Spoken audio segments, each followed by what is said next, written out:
네, 지금 우리는 항존직 헌신 예배를 드리고 있습니다. 여러분, 항존직이라는 말이 무슨 뜻인지 아십니까? 항상 존재하는 직분, 항상 존재하는 직분, 그래서 항존직이라고 부릅니다. 그러니까 교회가 세워질 때부터 지금까지, 그리고 앞으로도 계속해서 존재할, 그러니까 사라지지 않을 사역의 자리를 항존직이라고 부르죠. 그러니까 이 직분은 이제 평생을 책임지는 직분입니다. 그러니까 삶 전체의 방향성, 삶 전체의 헌신을 요구하는 자리가 바로 항존직의 자리이고요. 이 항존직에는 세 가지 자리가 존재합니다. 첫 번째로는 우리 장로님, 그 다음에 안수 집사님, 그 다음에 권사님. 우리 한번 PPT를 띄워주십시오. 우리 총회 규정에 따라서 무엇이라고 설명하고 있느냐, 대한예수교 장로회 헌법에 보면 이렇게 설명하고 있습니다. 첫 번째 39조, 39조 장로의 직무입니다. 첫 번째로 장로는 교회의 택함을 받고 7위회의 회원이 되어 목사와 협력하여 행정과 권징을 권장한다. 이렇게 되어 있습니다. 권징을 관장한다. 한마디로 교회 운영에 대한 전반적인 책임, 교회 운영에 대한 전반적인 책임을 지시는 거예요. 네. 그 다음에 두 번째로 교회의 신령상 관계를 살핀다. 한마디로 성도님들의 신앙 상태를 돌아보는 거예요. 우리 성도님들의 신앙이 어떠한가 끊임없이 그 상태, 영적인 상태를 살피는 거죠. 그 다음에 교인들이 교리를 오해하거나 도덕적으로 부패하지 않도록 교인을 권면합니다. 그러니까 우리 성도님들이 성경을 잘 이해하고 계신지, 혹 성경을 오해하여서 잘못된 행동을 하거나 잘못된 방향으로 가고 있는 건 아닌가 잘 섬기는 것, 그것이 장로님들의 역할이에요. 그렇게 권면을 했는데 잘 되지 않아요. 마지막에 보시면 권면하였으나 회개하지 않는 자가 있으면 당회에 보고한다. 그러니까 사랑으로 권면했는데 잘 되지 않으면 이제는 공동체가 함께 고민하고 공동체가 함께 이 문제를 해결해 나가는 것. 이것이 이제 우리 총회 헌법에 나와 있는 장로님의 직무입니다. 자, 이어서 이 안수 집사님의 직무를 보겠습니다. 50조에 나와 있습니다. 교회 택함을 받고 재직회의 회원이 되고 교회를 뭐합니까? 봉사하고 헌금을 수납하고 구제에 관한 일을 담당합니다.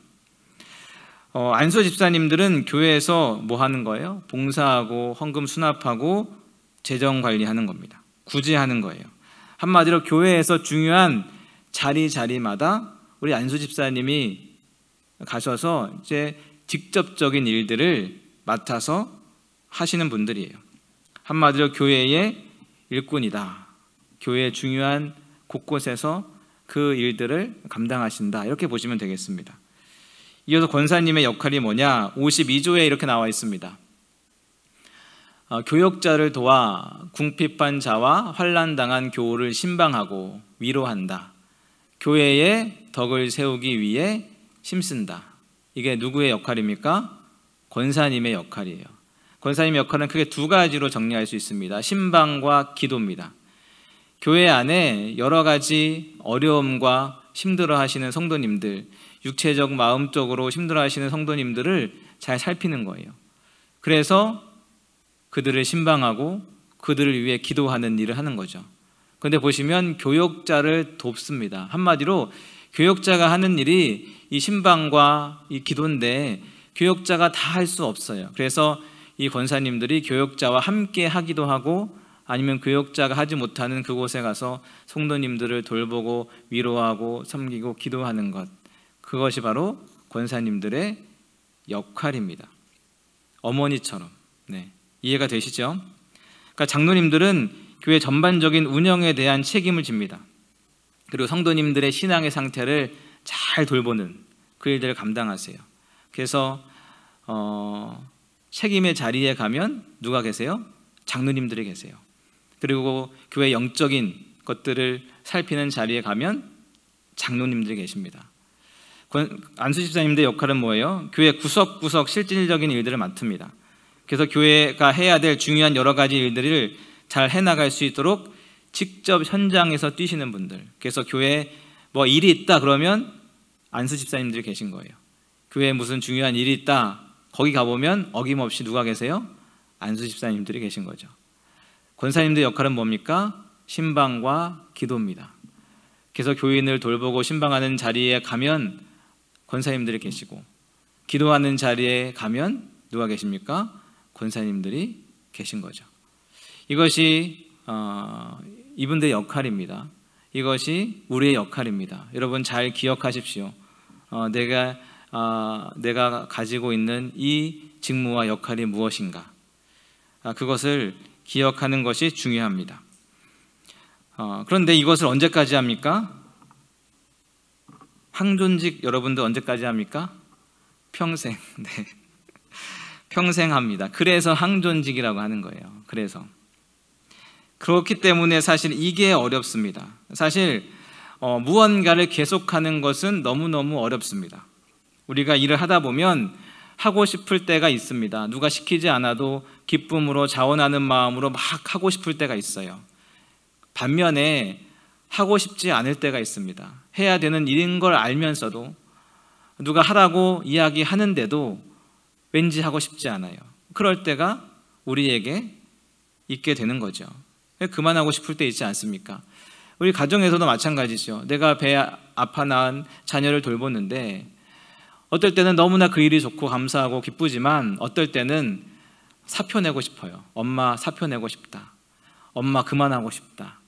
이럴 때 있지 않습니까? 우리 어머님들. 네. 그런 날들이 오게 되죠. 근데 어떻게 교회 일을 하면서도 하고 싶지 않은 날이 없겠습니까? 우리도 사람인데 그렇지 않습니까? 늘 잘하던 것도 이상하게 하기 싫어질 때가 있습니다. 때로는 갑자기 버겁게 느껴지고 갑자기 힘겹게 느껴지는 그 시간들이 오게 될 때가 있죠. 항종직만 그런 게 아닙니다. 교회학교 교사도 마찬가지예요. 열심히 교회학교 교사로 섬기다 보면 너무너무 기쁘고 즐겁지만 때로는 그만하고 싶다 이런 마음이 들 때가 있습니다. 임원으로 봉사할 때, 또 구역장과 건찰로 봉사할 때, 그리고 또 뭐가 있을까요? 찬양대원으로 봉사할 때, 그런 것들을 경험하게 되는 것입니다. 경험하게 되는 것입니다. 네, 그렇죠. 그래서 우리가 늘 무언가를 꾸준히 하는 것이 너무나 어렵습니다. 네. 그래서 왜냐하면 우리의 마음이 항상 일정하지 않기 때문에 그래요. 우리의 몸 상태가, 우리의 마음 상태가, 우리의 컨디션이 늘 동일하지 않습니다. 그래서 잠깐 하고 만다면 그거 왜 못하겠습니까? 하지만 1년, 2년 딱 허락되어지면, 딱 정해지면 그것을 끝까지 이루는 게 쉽지 않습니다. 하물며 평생 해야 된다 그러면 결코 쉽지 않습니다. 한번 세워지면 은퇴할 때까지 계속해야 됩니다. 그러니 항존직이라는 것은 사실 너무너무 어렵죠. 신앙에도 슬럼프가 올 때가 있고 파도가 있는데 한결같이 그 직을 가지고 가려니 그것이 너무너무 어렵습니다. 그래서 그 자리가 영광스러운 자리이면서도 동시에 부담스러운 자리가 되는 것도 사실이죠. 이게 교회에서 세움받은 직분자들이 경험하는 그 무게감이에요. 결코 쉽지 않은 무게감을 지고 살아갑니다. 또한 우리가 시간이 지나다 보면 매너리즘에 빠질 때가 있습니다. 한마디로 익숙해지는 거예요. 이미 교회에 대해서 많이 알고 있습니다. 다 알고 있어요. 다 경험했습니다. 그렇기 때문에 어때요? 신선하지 않고 새롭지가 않습니다. 제가 오래전에 이제 제 형님, 아는 형이 있는데요. 그 형이 한 교회를 이제 가서 등록을 했는데 그런 이야기를 하는 겁니다. 파송 예배를 드리는데 이 화면에, 이 뒤에 화면이죠. 이 화면이 엄청 크고 거기에 그 해가 막 떠오르는 그런 영상이 비치고 찬양이 울려 퍼지는데 막 가슴이 막 뭉클하고 가슴이 막 두근두근거리고 막 그렇답니다. 그랬답니다. 그런데 1년쯤 되니까 그것을 똑같이 보고 똑같이 파송 찬양을 하는데 아무런 감동이 없다는 거예요. 아무리 좋은 것도 매주 하니까 식상해지는 겁니다. 그렇지 않습니까? 저도 6개월 보니까 좀 식상하지 않나요? 처음에는 와 새롭다 이랬는데 6개월 보니까 또 좀 식상해지고 원래 그런 겁니다. 예. 그래서 이 매너리즘이라는 걸 빠지게 되는 거죠. 교회 일이라는 게 사실 군대와 비슷합니다. 그래서 거의 매년 똑같은 것들이 돌아갑니다.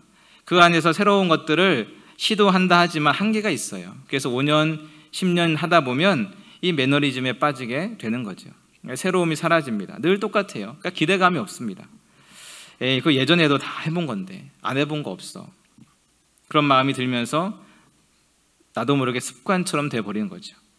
처음에는 그런 마음들 다 있지 않습니까? 내가 이 직분을 받으면, 내가 권사가 되면, 내가 그리고 안수집사가 되면, 내가 장로가 되면 교회 이렇게 봉사해야 되겠다, 이렇게 섬겨야 되겠다, 교인들한테 이렇게 대해야 되겠다, 예배는, 기도 생활은, 말씀 생활은 이렇게 해야 되겠다. 왜 다짐하지 않았겠습니까? 그런데 1년, 2년, 5년, 10년 되다 보면 그것을 유지하는 것이 너무너무 어렵다라는 것을 우리가 경험하게 되죠.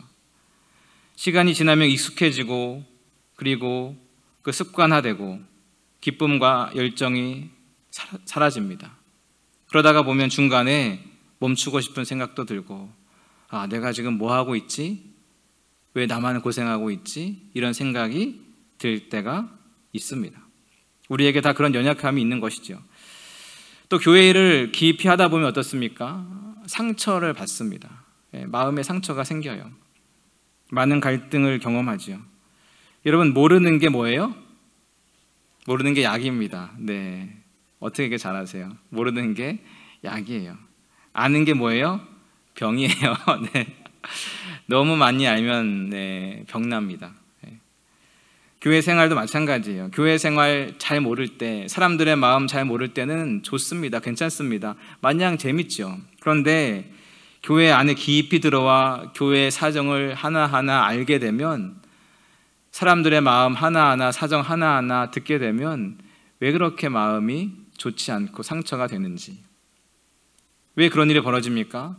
그 사람이 나빠서가 아닙니다. 그 교회에 특별히 나쁜 사람들이 모여 있어서가 아니에요. 다 똑같아요. 다 똑같은 죄인인데 멀리서 볼 때는 그게 잘 안 보였던 것이죠. 그런 말 있지 않습니까? 100m 미남, 100m 미인. 100m에서 보면, 100m 거리에서 보면 다 잘생겨 보이고 이뻐 보여요. 그런데 가까이서 가면 그제서야 잡티가 보이고, 그제서야 그런 주근깨도 보이고 막 그런 거죠. 마찬가지입니다. 멀리서 보면 다 좋아 보이죠. 그냥 교회 나와서 주일 예배 드리고 인사하고 그냥 그렇게 스쳐 지나가는 사이라면 나쁠 게 뭐가 있습니까? 상처받을 게 뭐가 있겠어요? 그런데 얼굴 맞대고 같이 일하면 일할수록, 가까이 가면 갈수록 서로의 연약함과 제약이 분명하게 보이는 거죠. 예전에는 잘 안 보였을 뿐입니다. 하지만 깊이 교회 일을 할수록, 깊이 성도와 교제할수록 그것들이 선명하고 분명하게 보이게 되면서 그것이 상처가 되고 고통이 되는 겁니다. 그 교회 일을 열심히 하시는 분들 중에 난 상처가 전혀 없습니다라고 하는 분들은 저는 만나보지 못했어요. 모두 다 교회 일을 열심히 하면 할수록 상처가 깊어져요. 상처가 생깁니다. 그러니까 어떻게 합니까? 상처받기 싫어서 이제 거리를 두는 거예요. 신경을 끄는 겁니다. 멀리하게 되는 경우가 생겨나는 거죠.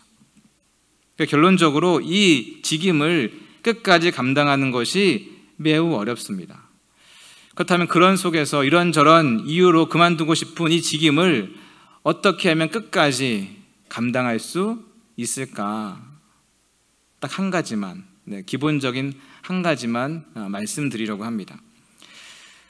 이 직임을 누가 주셨는가? 이 직임이 누구로부터 시작됐는가라는 것을 분명히 하면 되는 것이지요.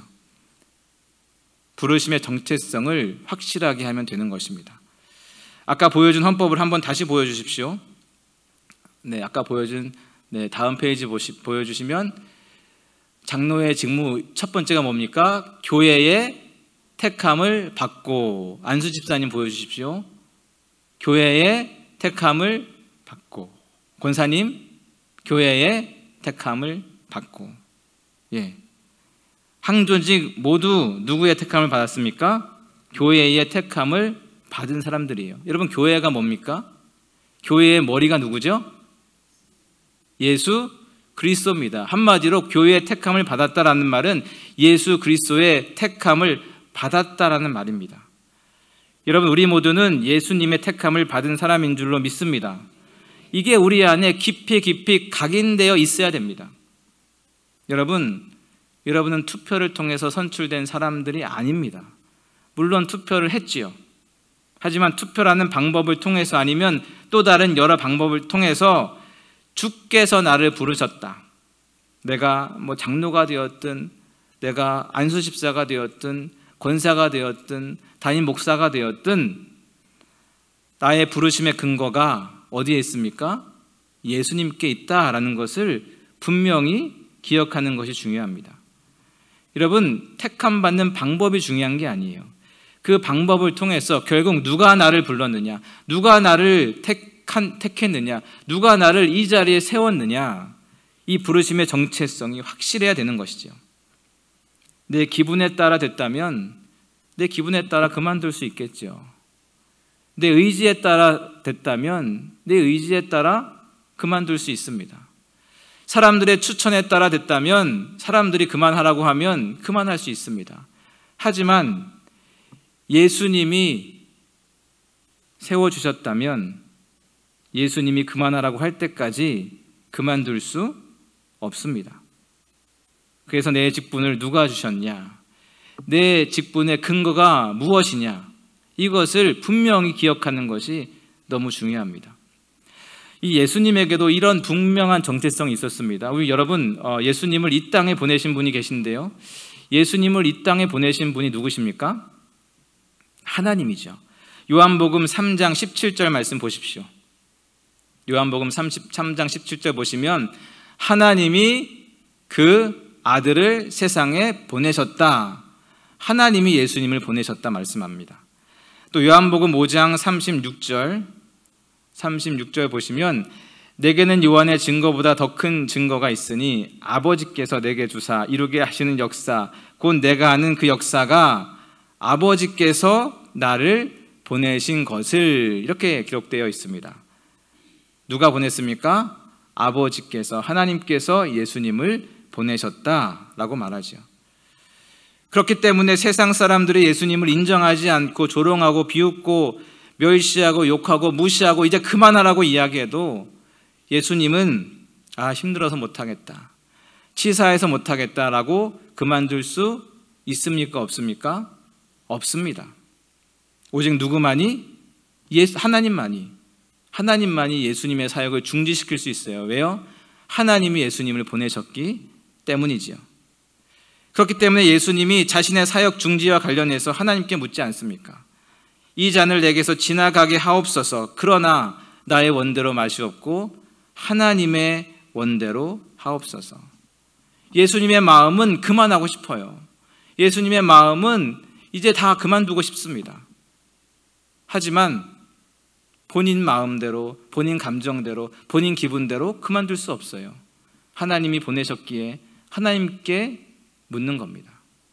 하나님의 뜻대로 하겠습니다. 하나님의 결정에 따르겠습니다. 여러분, 다시 한번 묻겠습니다. 여러분에게 직분을 주신 분이 누구십니까? 예수 그리스도이신 줄로 믿습니다. 여러분을 교사로 세우신 분이 누구십니까? 예수님이시죠. 여러분을 찬양대원으로, 찬양팀으로 세운 분이 누구십니까? 예수님이시죠. 여러분을 구역장으로, 권찰로, 또 부서장으로 세우신 분이 누구십니까? 예수님이십니다. 네. 그렇기 때문에 지치고 힘들고 때로는 상처받고 매너리즘에 빠져서 그만두고 싶다, 그런 마음이 들더라도 주님의 허락 없이는 절대로 그만둘 수 없는 줄로 믿습니다. 그렇기 때문에 내 직분을 누가 주셨는지 이것을 아는 것이 참 중요하지요. 오늘 갈라디아서 1장 1절에서 사도 바울이 이렇게 이야기하지 않습니까? 1장 1절 보십시오. 사람들에게서 난 것도 아니요, 사람으로 말미암은 것도 아니요, 오직 누굽니까? 예수 그리스도와 그를 죽은 자 가운데서 살리신 하나님 아버지로 말미암아 사도가 되었다, 이렇게 이야기합니다. 한마디로 사람들이 나를 세운 것이 아니라는 거예요. 근데 여러분 생각해 보면 사실 사람들이 세운 게 맞습니다. 왜냐하면 사도 바울은 예수님을 본 적이 없거든요. 그러니까 예수님이 세운 게 아니죠. 그런데 어떻게 예수님을 본 적도 없는 사람이 사도가 되었습니까? 사람들이 그렇게 세워준 거예요. 이 바울은 예수님을 본 적이 없지만 우리가 이 사람을 사도라고 합시다. 사람들이 결정해서, 사람들이 투표해서, 사람들이 의견 내서 사람들이 세워준 게 맞습니다. 그렇다면 그 사람들에 의해서 사도 바울이 세움받은 거 아닙니까?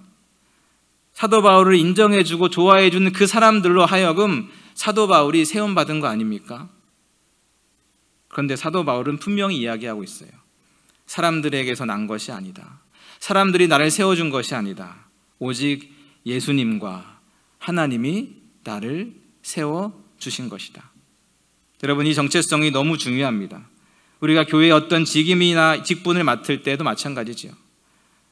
목사님이 시킨 게 아닙니다.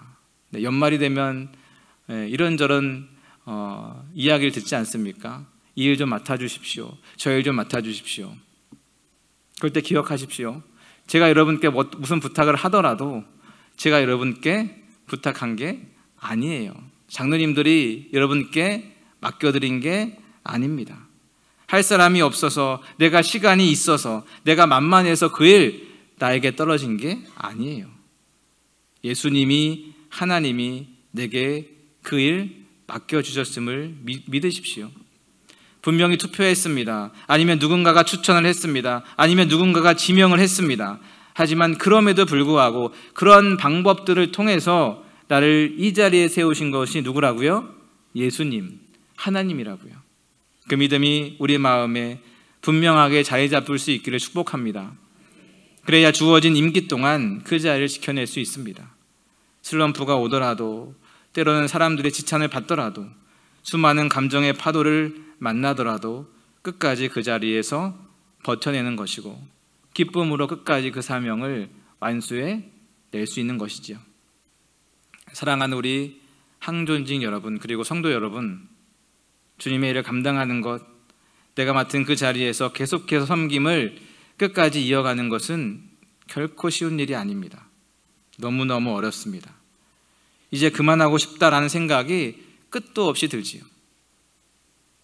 여러분, 제가 이제부터 질문을 할 텐데요, 여기 계신 모든 분들이 예수 그리스도라고 대답을 하시는 겁니다. 아셨죠? 네, 3번 질문할 텐데요, 3번 다 예수 그리스도 이렇게 대답을 하시면 됩니다. 질문하겠습니다. 여러분을 이 자리에 보내신 분이 누구십니까? 네. 여러분에게 직분을 주신 분이 누구십니까? 여러분에게 주님의 일을 맡기신 분이 누구십니까? 그렇다면 하나님이, 예수님이 세워주신 그 자리에서 끝까지 충성되이 감당하십시오. 무엇보다 기쁨으로, 즐거움으로 그를 감당하십시오. 네, 그렇게 행복한 사역자로 살아가시는, 그래서 주님과 함께 믿음의 완주를 이루시는 우리 모든 항존직들, 모든 성도님들, 모든 직분자들 되시길 주님의 이름으로 축원합니다. 네, 기도하겠습니다.